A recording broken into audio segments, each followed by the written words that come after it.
Each year, more than 5.6 million women and newborns around the world die during pregnancy, childbirth, and in the first month of life. What is more shocking is that the vast majority of these deaths should never happen. Since 1990, maternal deaths have decreased by 44%, and the rate of newborn deaths has fallen as well, though more slowly. Still, 99% of maternal deaths and 80% of newborn deaths can be prevented with known interventions. We know that giving birth in a health facility with a skilled clinician should mean better care and better outcomes. In many places, however, encouraging women to deliver in health facilities rather than at home has not resulted in reduced mortality.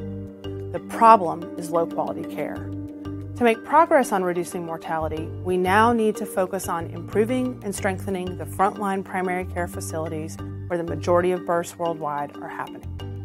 For the last 3 years, we ran one of the world's largest maternal newborn health trials in the Indian state of Uttar Pradesh to see if we could reduce deaths by improving quality of care in frontline facilities. These facilities had on average 1,200 deliveries per year, or 3 to 4 per day. Before the intervention started, less than 1% of the staff washed their hands prior to delivery. Only 25% of women received the right medications to prevent postpartum bleeding.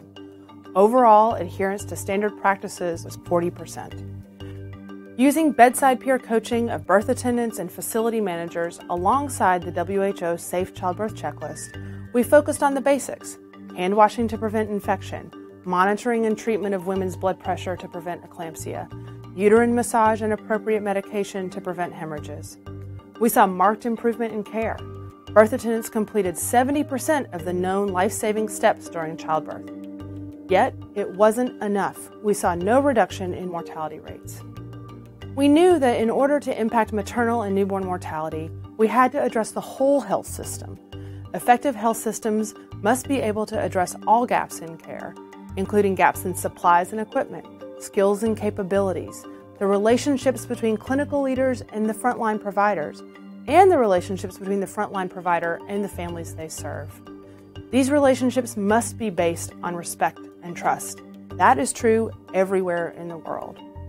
However, in the rural clinics in this part of the world, coaching leaders and teams in using a checklist solves some of the problems, but not enough of them. We are closer than we have ever been to closing the gap on maternal and newborn mortality.